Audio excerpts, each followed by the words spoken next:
Hello दोस्तों, welcome to software engineering channel. क्या हाल चाल है आप लोगों का। सॉफ्टवेयर इंजीनियरिंग चैनल के अंदर आज हम अपने नए लेक्चर की तरफ चलते हैं जो कि हमने प्लेलिस्ट स्टार्ट की थी ब्लेज़र की। उसके अंदर आज हम क्या करने वाले हैं, हम प्रोजेक्ट को बनाकर तो उसमें जो फाइलें नज़र आती हैं उसकी तमाम की तमाम फाइलों का जो काम है, जो वर्किंग है, उन सबको अंडरस्टैंड करने वाले हैं। जब उनको हम अंडरस्टैंड कर लेंगे तो उसके बाद हमें आगे प्रोजेक्ट्स पे काम करने में बड़ी आसानी होगी। शायद आप इस ब्लेज़र के जो कोर्स हमने शुरू किया है इसको लेके काफ़ी एक्साइटेड होंगे, होना भी चाहिए। और इस एक्साइटमेंट में अक्सर क्या होता है कि सामने वाले को ना जल्दी होती कि यार बस जल्दी से अब हम कोडिंग शुरू कर दें और बस उसके अंदर जल्दी जल्दी जो है ना ऐप्स वगैरह बनाना शुरू कर दें। तो ये एक्साइटमेंट मैं आपकी समझता ज़रूर हूँ। मैं भी जब किसी टेक्नोलॉजी को सीख रहा होता हूँ तो मेरे अंदर भी कुछ ऐसी ही किस्म की एक्साइटमेंट होती है। लेकिन इस एक्साइटमेंट का नुकसान भी है कुछ यार।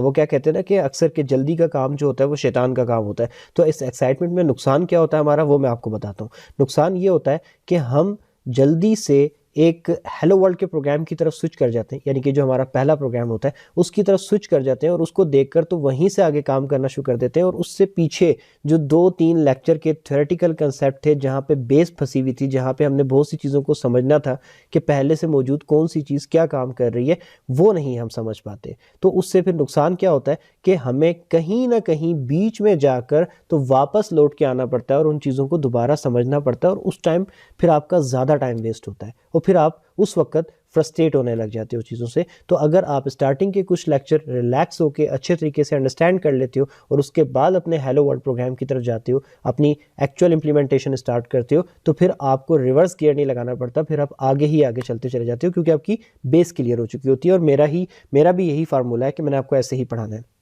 तो प्लीज़ आप मेरे साथ जो है इस YouTube की जो सीरीज़ जो हमने स्टार्ट की है इसके अंदर मेरे साथ साथ चलें।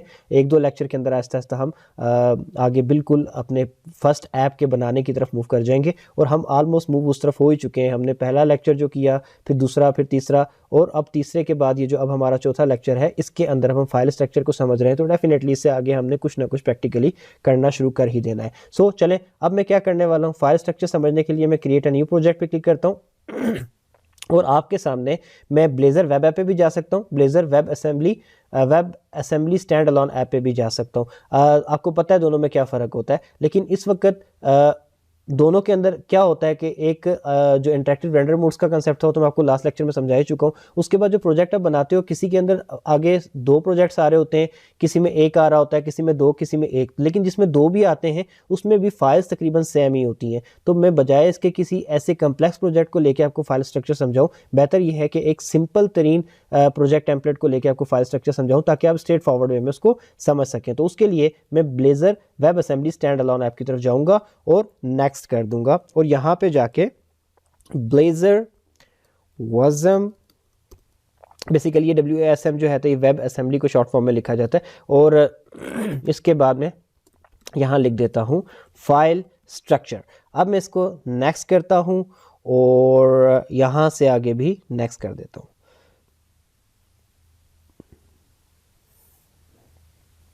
प्रोजेक्ट क्रिएट हो जाए उसके बाद हमारी जो फाइल्स हैं वो सारी की सारी जब सामने आ चुकी होंगी तो उसकी बेस पे मैं आपको समझाता हूँ।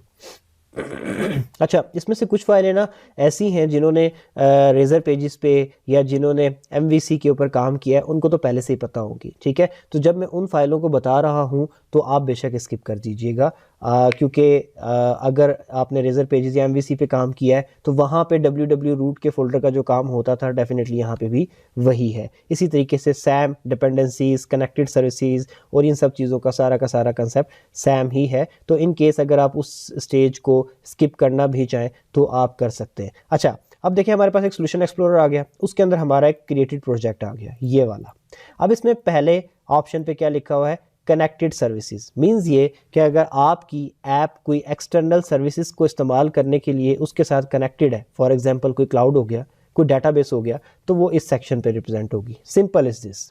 दूसरे नंबर पे आ जाते हैं डिपेंडेंसीज, यानी कि आपकी जो ऐप है, ये ब्लेज़र की वेब असेंबली ऐप जो है, डेफिनेटली इसको चलने के लिए, आपका काम करके देने के लिए बहुत सारी चीज़ों का इस्तेमाल करना पड़ रहा है, ठीक है। अब वो क्या क्या चीज़ें हैं, वो कुछ फ्रेमवर्क्स हैं, कुछ डिफरेंट किस्म की लाइब्रेरीज़ हैं, तो वो सब की सब डिपेंडेंसीज़ कहलाती हैं, क्योंकि वो ये आपका प्रोजेक्ट उन सब के ऊपर डिपेंड कर रहा होता है। वो सारी की सारी यहाँ पे होती हैं। मिसाल के तौर पे बहुत सारे पैकेजेस हैं, जैसे कि .NET कोर कंपोनेंट का फ्रेमवर्क है, जैसे कि ASP.NET कोर ऐप का। इस तरीके से सारी की सारी चीज़ें जिस पे आपका प्रोजेक्ट डिपेंड कर रहा है वो डिपेंडेंसीज़ कहलाती हैं, वो यहाँ पे लाई करती हैं।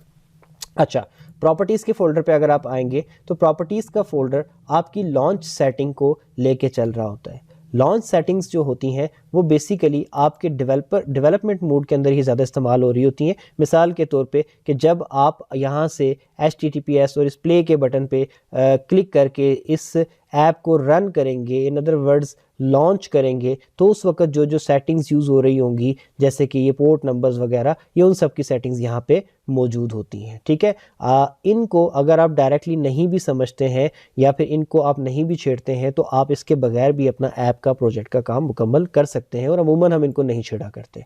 ठीक है, अच्छा, फिर इसके बाद www रूट का फोल्डर, इसको हम ओपन करते हैं। पहला सवाल तो आपके माइंड में यह आ सकता है कि ये www रूट का जो फोल्डर है इसका आइकॉन अलग क्यों है। तो यार ये सिंपली एक स्टैंडर्ड इन लोगों ने बना रखा है कि आप जब फोल्डर बना के उसका नाम www रूट रखते हो तो ऑटोमेटिकली उसके ऊपर ये मैप का जो है एक ग्लोब जो है वो बनी हुई आ जाती है, ऑटोमेटिकली उसका आइकॉन चेंज हो जाता है। आप ये फोल्डर ही है, आप भी ये खुद से फोल्डर बना सकते हैं, इसमें कोई बड़ी रॉकेट साइंस नहीं है। लेकिन अगर एग्जैक्टली www रूट का नाम का फोल्डर बनाओगे तो वो ऑटोमेटिकली जो है अपनी शक्ल चेंज कर देगा और इस तरीके का बन जाएगा। अच्छा, अब इसके अंदर क्या होता है, इसमें आप अपनी प्रोजेक्ट की ना स्टैटिक फाइल्स रखते हैं। स्टैटिक फाइल्स कौन सी? फॉर एग्जांपल आपने HTML का पेज अगर बनाया तो उसके साथ आपने CSS लिंक की हुई है, तो वो जो CSS का कोड है, वो जो एक्सटर्नल स्टाइल शीट है, वो आप इस CSS के फोल्डर में डाल के रख सकते हैं। मिसाल के तौर पे हमारा बूटस्ट्रैप पूरा यहाँ पे पड़ा हुआ है। अच्छा, इसी तरीके से अगर आपके पास कोई पिक्चर्स हैं जो कि आप अपने HTML पेज को डिज़ाइन करते हुए कहीं लगाते हैं, और वो जो है आप सारी की सारी कहाँ रखेंगे अपने प्रोजेक्ट में, वो आप यहाँ पे इस www रूट पे ऐड करके राइट क्लिक करके ऐड पे जाके न्यू फोल्डर बना के, फॉर एग्जांपल इमेजेस का फोल्डर बना के इसके अंदर डाल सकते हैं। तो वो तमाम स्टैटिक डाटा जो आपकी ऐप के साथ सर्वर पे जाएगा और जब आपके पेजेस खुला करेंगे तो वहाँ पे नज़र आया करेगा, चाहे वो CSS की फाइल्स हो, चाहे वो जावास्क्रिप्ट की फ़ाइल हो, चाहे वो बूटस्ट्रैप की फ़ाइल हो, चाहे वो आपकी स्टैटिक इमेजेस हो, वो सारा का सारा डाटा आप यहाँ पे रख रहे होते हैं। जैसे कि आपका फैव आइकॉन यहाँ पड़ा हुआ है, कोई और एक आइकॉन है, इसको ओपन करके देखें तो ये ब्लेज़र का आइकॉन है, किसी पेज पे इस्तेमाल किया गया होगा, तो ये वो यहाँ पे पड़ा हुआ है। अच्छा, फैव आइकॉन क्या है, ये देखें, ये भी ब्लेज़र का आइकॉन है, ये वो आइकॉन है जब आपके ब्राउज़र में आप इसको रन करते हैं तो टॉप पे जो नज़र आ रहा होता है, तो ये सारा का सारा स्टैटिक डाटा कहलाता है और ये यहाँ पे रखा होता है और आप अपना भी स्टैटिक डाटा यहाँ पे रख सकते हैं। इसके बाद आपका आ जाता है लेआउट का फोल्डर। अच्छा, ये लेआउट का फोल्डर जो है बेसिकली ये आपकी दो फाइलों को यहाँ पे कंटेन कर रहा है, जो कि आपके जब ऐप रन होती है तो उस वक्त जो पेज नज़र आ रहा होता है तो उसके अंदर जो लेआउट को डिफाइन करने के लिए इस्तेमाल हो रही होती हैं। अब इसमें से पहला जो है ये मैन लेआउट है और दूसरा जो है ये नैव मेन्यू है। अब मैं आपके सामने इस ऐप को एक दफ़ा रन करता हूँ और इन दोनों चीज़ों को मैं वहाँ पर आपके सामने दिखाता भी हूँ। ओके जी, सो ऐप रन हो चुकी है। सो अब यहाँ पे मेरे सामने ये ऐप खुल के आ गई है। अब इसके अंदर, इस ऐप के अंदर वो जो आपको आइकॉन नज़र आ रहा था, फैव आइकॉन, वो बेसिकली ये पड़ा हुआ है। ये जो ऊपर टॉप पे जहाँ पे मेरा माउस है, ये आइकॉन था वहाँ पे जो www रूट के फोल्डर के अंदर पड़ा हुआ था। खैर चले हम आगे चलते हैं, हम लेआउट की बात कर रहे थे। तो अब ये जो इस पूरे के पूरे ब्राउज़र में जो पेज खुला हुआ है, इसमें जितना भी वाइट सेक्शन है, इस वाइट सेक्शन को डिफाइन करने के लिए आपका ये मैन लेआउट की जो फाइल है ये रिस्पॉन्सिबल है। ठीक है, अच्छा, इसके अंदर वैसे ही हम यहाँ पे लिख देते हैं h1 हेलो। तो अब अगर मैं इसको रिफ्रेश करता हूँ तो देखते हैं कि नज़र आती है या नहीं आती।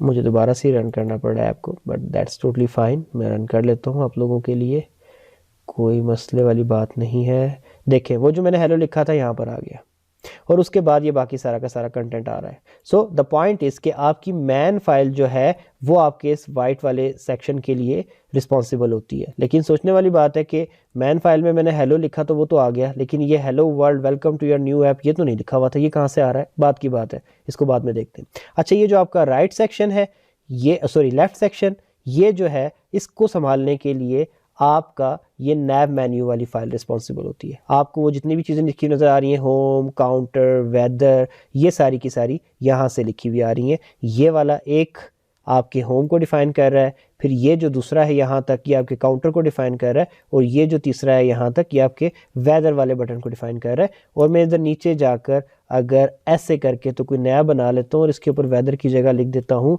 कॉन्टैक्ट मी, मिसाल के तौर पे मैं कोई अपना बटन बना रहा हूँ, और यहाँ पर इसमें ये जो href है ये बेसिकली उस पेज का एड्रेस है। तो मैं यहाँ पे कॉन्टैक्ट डैश मी करके ये कह देता हूँ कि जनाब ये मेरा पेज है। तो अब होगा क्या कि यहाँ पर जब मैं इसको दोबारा से रिफ़्रेश कर लूँगा ऐप को, तो यहाँ पर मेरे पास कॉन्टैक्ट मी का बटन, ये देखें मैंने इसको किया था कंट्रोल सेव तो वो हॉट रीलोड के थ्रू हो गया। अब यहाँ पे मेरे पास कॉन्टैक्ट मी का भी बटन आ गया, ठीक है। तो बेसिकली ये जो आपकी नैव मेन्यू वाली जो फाइल है ये बेसिकली आपका सारा का सारा नैव मेन्यू डिफाइन कर रही होती है। इसको आप खुद से भी डिफाइन कर सकते हो। इसका मतलब ये नहीं कि आपने इसी से खेलते रहना, it is up to you कि आप इसको जैसे डिज़ाइन करना चाहें, सारा कोड आपके सामने। लेकिन इनिशियल लेवल पे जब आप काम सीख रहे हैं तो बेहतर ये है कि अपने बटन इसी में लगा के काम करें। जब आप इतने अच्छे प्रोग्रामर हो जाएंगे और ब्लेज़र को इतने अच्छे से समझ चुके होंगे कि इसके साथ आप कुछ चेंजिंग कर सकें, तब आप इसको छेड़ें तो ज़्यादा बेहतर है। अच्छा, अब मैं इसके कॉन्टैक्ट मी पे क्लिक करता हूँ तो देखते हैं कि क्या खुलता है। ये पेज तो मैंने नया बनाया था अभी, देखते हैं क्या खुलता है। अभी ये लोडिंग पे लगा हुआ है। देखें अब उसने क्या कह दिया, hello sorry there is nothing at this address. ठीक हो गया। अब इस मैसेज को याद रखिएगा, ये बड़ा काम का मैसेज है, ये आगे जाके आपको बहुत सी चीज़ें समझाने में मदद करने वाला। Sorry there is nothing at this address. अच्छा, वेदर पे जाता हूँ, वेदर वाला पेज खुल के आ गया। काउंटर पे जाता हूँ, काउंटर वाला पेज, और होम पे जाता हूँ तो मेरा पहला पेज आ गया। लेकिन आप किसी भी पेज पे जा रहे हो तो आप इस चीज़ को नोट करना कि जो ऊपर वाला हेलो है ना, ये कहीं गायब नहीं हो रहा। ये वो हेलो है जो कि मैंने अपने मैन लेआउट में थोड़ी देर पहले लिखा था, ये ठीक है। अब यहाँ पे भी आता हूँ तो यहाँ पे भी आ रहा है, काउंटर पे, होम पे भी आ रहा है, वेदर पे भी आ रहा है। और अगर मैं कॉन्टैक्ट मी पे जाता हूँ तो पहले तो वो उस पेज को लोडिंग के चक्कर में लगा रहता है, फिर कुछ नहीं मिलता तो उसके बाद वो लिखा हुआ क्या देता है कि मुझे इस एड्रेस पे यानी कि इस लोकेशन पे कुछ नहीं मिला, sorry there is nothing at this address. लेकिन हेलो मेरा यहाँ पे भी आ गया। अब इसकी भी बड़ी ज़बरदस्त कहानी है, आगे जाके आपको समझ आएगी। एक तो ये हेलो और एक ये, ठीक है। अच्छा, अब इसके बाद हम आगे चलते हैं। जब हम आगे जाएंगे तो फिर हमें क्या पता चलता है कि जनाब हमारे पास एक आ गया है पेजेस का फोल्डर। ये वो फोल्डर है जिसमें आप जितने भी अपने वेब पेजेस बना रहे होते हैं सारे इसमें रखते चले जाते हैं। आप इसके अंदर फर्दर और फोल्डर बना के उसमें भी अपने पेजेस को अरेंज कर सकते हैं। It is totally up to you, ठीक है। अब काउंटर का पेज है, अब ये देखें, अब ये काउंटर का पेज है, आपने पूरा का पूरा बनाया और इसके टॉप पे ये आपने एक डायरेक्टिव लगाया हुआ है पेज का, ऐट पेज करके /काउंटर। अब ये है वो जो काउंटर का एड्रेस है ना, बेसिकली ये है। अब मैं ये लिखता हूँ तो जब भी जाकर मेरा काउंटर वाला पेज खुलता है तो ये देखें, ये नैव मेन्यू में जाता हूँ तो नैव मेन्यू में अगर आप जाकर देखें तो href के आगे काउंटर लिखा हुआ है, ठीक है। अब अगर मैं यहाँ पे इसको कर देता हूँ फॉर एग्जाम्पल माई काउंटर, तो इसके लिए ये चीज़ लाजमी हो जाएगी कि मैं काउंटर पे जाकर तो यहाँ पर भी मैं इसको बदल के माई काउंटर कर दूँ इस तरीके से, यहाँ पर माई काउंटर। तो अब ये सैम हो गया, तो अब ये चलेगा, ठीक हो गया। अच्छा, इसी तरीके से वेदर पे जाएं तो यहाँ पे वेदर लिखा हुआ है, ये पेज का एड्रेस है। ये पेज डायरेक्टिव ऐड करना लाजमी होता है। अगर आप होम पे जाएंगे तो इंटरेस्टिंगली आपको सिंपली एक / मिलेगी, जिसका मतलब ये है कि ये वो पहला पेज है जो कि सबसे पहले ऐप के चलने पे रन होना है। इसके ऊपर कोई स्पेसिफिकली कोई वेदर या काउंटर टाइप का एड्रेस देने की ज़रूरत नहीं है। तो ये आपके 3 पेजेस यहाँ पे एग्जाम्पल वाले बने हुए थे, तीनों इसके अंदर आ गए। अब इसके बाद हम आगे चलें तो आपकी एक फ़ाइल आ जाती है इंपोर्ट्स की। अब इंपोर्ट्स की फ़ाइल के अंदर अगर आपको थोड़ा सा भी C# का कंसेप्ट है तो अक्सर आप उसके अंदर लिखते हुए यूजिंग system.net, यूजिंग system.console या इस तरीके के ऊपर जो है लगा रहे होते हैं, जो आपकी लाइब्रेरीज होती हैं। तो वो बेसिकली हर एक पेज पे आपको जाके ना लगानी पड़े बार बार, इसलिए क्या करता है ये ब्लेज़र कि ये import.razor के नाम से एक फ़ाइल बना देता है और कहता है कि सारी की सारी यहाँ डिक्लेयर कर दो। उसके बाद इन लाइब्रेरीज़ के अंदर की या फिर इन नेम स्पेसिस के अंदर का पड़ा हुआ डाटा जब भी आप किसी पेज पे इस्तेमाल करेंगे तो वो यहीं से ही इसको हम हेडर कंसीडर कर लिया करेंगे, ठीक हो गया। इसका प्रैक्टिकल यूज़ आपको जब हम काम कर रहे होंगे प्रोजेक्ट बनाते हुए तो बहुत अच्छे से समझ आ जाएगा। इसके बाद आपकी आ जाती है ऐप डॉट रेजर कंपोनेंट। बड़ा ही इंटरेस्टिंग कंपोनेंट है और इसका बहुत ही अहम किरदार है, इसलिए मैं इसको अभी बता ही नहीं रहा। ठीक है, सो कब बताऊंगा? आज ही बताऊंगा, इसी वीडियो में बताऊंगा, लेकिन प्रोग्राम डॉट सी एस से बात शुरू करेंगे और वहां से घूम के ऐप डॉट रेजर तक आएंगे। अभी अगर आप गौर करें तो मैंने आपको ऐप डॉट रेजर को भी आपको बता के स्किप किया है। प्रोग्राम डॉट सी एस की तरफ मैं जा रहा हूं और साथ ही साथ www रूट के अंदर एक पड़ी हुई फाइल index.html का मैंने जिक्र तक नहीं किया है, तो इसको भी मैं अभी आपके सामने खोल के डिफाइन करूंगा। तो अब देखते हैं कि होता क्या है। अब जो मैं बातें बताने जा रहा हूं ये इस पूरी वीडियो की इंपॉर्टेंट तरीन बातें हैं। ठीक हो गया, ये वो बातें हैं जिसकी बेस पे आपका ब्लेजर चल रहा है। तो इनको सुनने से पहले बेशक वीडियो पॉज करके खुद को रिफ्रेश करके आ जाए और उसके बाद सुने। चलें अब हम चलते हैं। तो सबसे पहले आपकी फाइल है प्रोग्राम डॉट सी एस। अच्छा, प्रोग्राम डॉट सी एस वो फाइल होती है जो क्या करती है कि आपके कोई भी प्रोग्राम सी शार्प के अंदर जब आप काम कर रहे होते हो, चाहे वो MVC का प्रोजेक्ट है, चाहे वो रेजर पेजेस का प्रोजेक्ट है, चाहे वो आपकी कोई डेस्कटॉप एप्लीकेशन है, आपकी मोबाइल ऐप है, कुछ भी है, तो सबसे पहले आप जब भी उस प्रोजेक्ट को, कोई भी प्रोजेक्ट हो, जब आप रन करते हो तो सबसे पहले चलने वाली जो फाइल होती है वो प्रोग्राम डॉट सी एस होती है। तो ये भी वही फाइल है। मैं जैसे ही यहाँ इस टॉप पे प्ले के बटन पे क्लिक करूँगा तो सबसे पहले जो फाइल चलेगी वो program dot C S file होगी और वो चलने के बाद आपकी ऐप को बिल्ड करेगी उन तमाम चीज़ों का इस्तेमाल करते हुए जो कि ऊपर हम देख कर आए हैं। और उसमें से जो मोस्ट इंपॉर्टेंट चीज़ें हैं वो किस तरीके से इस्तेमाल हो रही होंगी मैं अभी आपको बताता हूँ। देखें ये क्या करेगी, जैसे ही ये app program dot C S की फाइल चलेगी और चलते साथ ही ये इस लाइन पे पहुंचेगी जिसको मैंने सेलेक्ट कर लिया है, यानी कि लाइन नंबर 11 पे। तो क्या करेगी, ये कहेगी कि builder dot root component add app और उसके बाद आगे एक हैश करके ऐप की आईडी लिखी हुई है। इसका मतलब ये कि प्रोग्राम डॉट सी एस ने जिस ऐप को बिल्ड किया है वो किसी पेज के अंदर, किसी एक ख़ास पेज के अंदर कोई डिव है जिसकी आईडी ऐप है, उस डिव के अंदर जाके उस ऐप को इंजेक्ट कर दो जो कि प्रोग्राम डॉट सी एस ने बनाई है। अब वो ख़ास पेज कौन सा है जिसके अंदर एक डिव है और जिसकी आईडी ऐप है? तो डेफिनेटली वो ख़ास पेज जो है वो index.html का होगा, क्योंकि index.html ही आपकी वेब की दुनिया में वो पेज होता है जो सबसे पहले रन होता है। तो प्रोग्राम डॉट सी एस उससे भी पहले रन हो रही है क्योंकि ये सी शार्प का प्रोजेक्ट है। तो program dot C S run होगी, ऐप तैयार करेगी और उस ऐप को उठा के index.html के अंदर लगी हुई डिव जिसकी आईडी ऐप है उसके अंदर जाके डाल देगी। तो हम जाकर देखते हैं कि क्या index.html नाम के पेज में कोई ऐसी डिव मौजूद है जिसकी आईडी जो है वो ऐप हो। तो हम इस www रूट में आते हैं, क्योंकि एक स्टैटिक पेज है तो इसलिए index.html को ओपन करते हैं और इसमें जब हम देखते हैं तो टॉप पे हेड है जिसमें कुछ फाइलें लगी हुई हैं। ये वो तमाम CSS की फाइलें हैं जो कि हमारी यहाँ पर CSS के फोल्डर में मौजूद है। अच्छा, इसके बाद हम नीचे आते हैं तो ये बॉडी है और बॉडी में जाकर जो हमारी पहली डिव है उसी के ऊपर एक आईडी लगी हुई है ऐप की, यानी कि program dot C S run करने के बाद ब्लेजर की जो ऐप बिल्ड हो रही है उसको इस वाली डिव के अंदर इंजेक्ट कर दिया जाता है। ठीक हो गया, इसके अंदर इंजेक्ट कर दिया जाता है और इसमें जब इंजेक्ट किया जाता है तो वो ऐप आपकी इस जगह पे नज़र आ जाती है। लेकिन अगर इस जगह पे वो ऐप नज़र आती है तो ये जो पहले से लिखा हुआ कोड है ये किस चीज़ का है?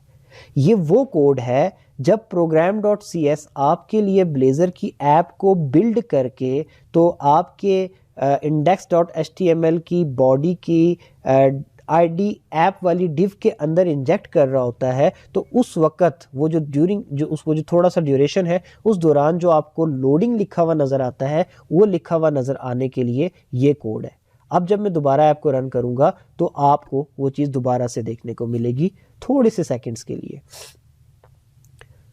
मैंने ऐप को रन कर दिया है। अब आप गौर करिएगा कि बिल्कुल पेज के सेंटर में जो लोडिंग लिखा हुआ आया है ये देखिएगा, ये देखा, ये लोडिंग लिखा हुआ जो आता है बेसिकली इस दौरान आपकी program dot C S Blazor app build कर रही होती है ताकि वो index.html की इस डिव में उस ऐप को इंजेक्ट कर सके। तो इन बिटवीन जो टाइम होता है जब तक आपकी ऐप नहीं आती तब तक ये वाला कोड चलता है और जब ऐप आ जाती है तो इस कोड को रिप्लेस कर दिया जाता है। यानी कि अगर मैं इस कोड को मिटा के कुछ और लिख दूं तो क्या वो भी चलेगा? तो हम ये चला के देखते हैं। तो मैं इस पूरे के पूरे कोड को सिलेक्ट करता हूं और सिलेक्ट करके यहाँ टॉप से कमेंट के बटन को दबा के इसको बंद कर देता हूँ और मैं यहाँ पे लिखता हूँ आई एम हम्माद मकबूल। ठीक है, मैंने अपना इंट्रोडक्शन थोड़ा सा लिख दिया और अब मैं रन करता हूँ तो देखते हैं कि क्या लिखा हुआ आता है। ओहो, मुझे बल्कि इसको H1 बना देना चाहिए था ताकि थोड़ा सा बड़ा लिखा हुआ है, बट स्टिल ठीक है। ओके, अच्छा अभी ये इसने पुराना कोड उठाया है तो अक्सर ऐसा इस वजह से भी होता है कि आपकी जो ऐप होती है वो पुरानी कैश पे चल रही होती है। तो मैं कंट्रोल का बटन दबा के ये रिफ्रेश का बटन दबाता हूँ ताकि लेटेस्ट चेंजिंग उठा ले। तो अब देखें लोडिंग की जगह आई एम हम्माद मकबूल लिखा हुआ है। अब मैं दोबारा ऐप को बंद करके तो फिर रन करता हूँ तो देखते हैं कि अब क्या आई एम हम्माद मकबूल ही लिखा हुआ आता है या नहीं आता। सो ऐप को मैंने दोबारा ऑफ करके ऑन कर दिया है और देखें लोडिंग लिखा हुआ नहीं आया, आई एम हम्माद मकबूल लिखा हुआ आया और मैंने इस पेज को बिल्कुल नहीं छेड़ा है और उसके बाद फ़ौरन जो हमारी ऐप है वो नज़र आ गई। सो द पॉइंट इज़ कि ये वाला कोड आप अपनी मर्ज़ी से रिप्लेस करके इसकी जगह कुछ भी शो कर सकते हैं। अच्छा जनाब, अब हम इससे आगे चलते हैं, लेकिन जाने से पहले हम लोडिंग वाला वो खूबसूरत सा कोड अनकमेंट करके चलते हैं ताकि हमें लोडिंग नज़र आती रहा करे। अच्छा, सो अब हम इससे आगे अगर जाए तो इससे आगे क्या हो रहा है, जब लोडिंग लिखा हुआ आया तो उसके बाद हमारी ऐप इस पूरे पॉइंट पे शो हो गई। लेकिन जब ऐप यहाँ पे शो हो गई तो इसके बाद क्या हुआ कि आपका जो ऐप तो लोड हो चुकी है तो program.cs ने ऐप को index.html वाले पेज में लोड कर दिया। अब इससे आगे सारे मामलात ऐप संभालेगी। तो ऐप के पास बेसिकली जो बेसिक कंपोनेंट है जो कि ऐप के लोड होने के बाद सबसे पहले चलने वाला बेसिक कंपोनेंट है वो है app.razor। अब ये app.razor क्या करता है कि जब आप ऐप के लोड होने के बाद किसी भी बटन पे क्लिक करते हैं तो जिस बटन पे आपने क्लिक किया उसके पीछे आपने किसी पेज का एड्रेस दिया हुआ होता है। वो कौन से पेज का एड्रेस है और क्या उस पेज के एड्रेस वाला पेज कोई एग्जिस्ट भी करता है या नहीं, ये app.razor वाली जो फाइल है इस चीज़ को तलाश करती है और ये सारा का सारा प्रोसेस करती है। तो अगर उस एड्रेस वाला पेज एग्जिस्ट करता होता है तो ये टैग यानी कि फाउंड वाला टैग रन हो जाता है, ये जिसको मैंने सेलेक्ट किया है जो कि लाइन नंबर 2 से लाइन नंबर 5 तक है। ये फाउंड वाला टैग रन होता है और उस एग्जिस्ट करने वाले पेज को जो कि जिसके ऊपर आपने क्लिक किया था उसको उठा के मैन लेआउट वाले पेज के दरमियान में लोड कर देता है। और ये मैन लेआउट वाला पेज कहाँ है, ये रहा। यानी कि ये जो एट बॉडी लिखा हुआ है इस पॉइंट पे वो पेज लोड हो जाता है जिसको आप चाह रहे थे लोड करवाना। और ये जो वो हेलो है जो कि मैंने खुद से लिखा था, जिसको मैंने कहा था कि याद रखिएगा और हर पेज पे जाने के बाद ये नज़र आ रहा था। तो बेसिकली जब मैं किसी पेज पे क्लिक करता था, लेट से काउंटर के पेज पे, तो आपकी जो क्लिक किया हुआ मेरा जो मैसेज था वो इस app.razor के पास आता था। app.razor देखता था क्या काउंटर नाम का पेज एग्जिस्ट करता है, तो अगर एग्जिस्ट करता है तो फाउंड वाला काम के टैग में लिखा हुआ काम में कर दूं, तो वो क्या करता था कि वो उस काउंटर वाले पेज को उठाकर मैन लेआउट के पेज में जाकर जिस जगह बॉडी लिखा हुआ है उस जगह शो कर देता था। लेकिन मैंने बॉडी से ऊपर क्योंकि हेलो लिख दिया था तो काउंटर वाले पेज पे हेलो भी नज़र आता था। जब मैं वेदर वाले पेज पे जाता था तो वेदर वाले पेज को बॉडी की जगह शो किया जाता था, लेकिन साथ ही साथ ऊपर टॉप पे हेलो लिखा हुआ नज़र आता था। And same in the case of basic home page. तो इस तरीके से आपका काम चल रहा था। लेकिन अगर आपको याद हो तो मैंने क्या किया कि मैंने एक कॉन्टैक्ट मी के नाम से पेज बनाया और जब मैंने उस पर क्लिक किया तो थोड़ी देर के बाद हेलो तो ऊपर लिखा हुआ आया, लेकिन नीचे क्या लिखा हुआ आया, सॉरी इस नाम का कोई पेज मौजूद नहीं है। वो सॉरी ये रहा जो आपको वहाँ नज़र आया था। सो बेसिकली जब आपका app.router वाला जो कंपोनेंट है जो कि ये फाइल है, जब उसको कोई पेज जिसकी आपने डिमांड की थी वो नहीं मिल पाता तो वो नॉट फाउंड वाला कोड रन करती है। और नॉट फाउंड वाले कोड में क्या करती है कि आपके मैन लेआउट वाले पेज में जाकर बॉडी जिस जगह लिखा हुआ है उस जगह ये मैसेज शो कर देती है। अब अगर आप चाहें तो इस मैसेज को आप कस्टमाइज़ करके अपनी मर्ज़ी से भी शो कर सकते हैं। अक्सर आपने देखा होगा किसी वेबसाइट पे जब कोई पेज नहीं मिलता तो एक सैड स्माइली बना हुआ आ जाता है। आप वो सैड स्माइली अपने www रूट के इमेजेस के फोल्डर में डाल के तो इमेज का टैग यूज़ करके यहाँ पे भी लगा सकते हैं। और इस चीज़ से हमें यहाँ पे एक चीज़ और भी सीखने को मिली कि अगर आपके पास एक से ज़्यादा मैन लेआउट है तो आप उनके लिए भी app.razor फाइल को डिफरेंट तरीके से कॉन्फ़िगर कर सकते हैं यहाँ पे इस लेआउट को बदल के। अगर ज़रूरत पड़ी तो हम ये भी करके देखेंगे। अच्छा, तो ये था हमारा सारा का सारा सिस्टम जो कि मैं आपको समझाना चाहता था, और मैंने बहुत ही डिटेल में अपनी तरफ से जितना डिटेल में हो सकता था मैंने आपको उतनी ही डिटेल के अंदर ये पूरा का पूरा कंसेप्ट डिलीवर कर दिया है। मैं कोशिश कर रहा हूँ कि हर चीज़ को इंतहाई वाज़िया तरीके से और इंतहाई सिंपल तरीके से समझाऊँ। इसके अंदर और भी अभी बताने वाली बातें हैं, लेकिन क्योंकि अगर मैं चेक करूँ तो मेरी वीडियो तकरीबन 25 मिनट पे पहुँच चुकी है, तो अब आप लोगों के लिए बोरिंग हो जाएगा, तो मैं इस लेक्चर को यहीं पे रोक के इससे आगे एक छोटा सा लेक्चर ऐसा बना दूंगा जिसके अंदर मैं इसी से आगे की कुछ बातें बताऊंगा, और उसके बाद उससे आगे लेक्चर में जो है हम एक्चुअल कोड की तरफ जंप कर जाएंगे। तो इस लेक्चर को मैं यहीं पे रोकता हूं। अगर वीडियो अच्छी लगी हो तो लाइक करके चैनल को सब्सक्राइब ज़रूर कर दीजिएगा। Thank you so much.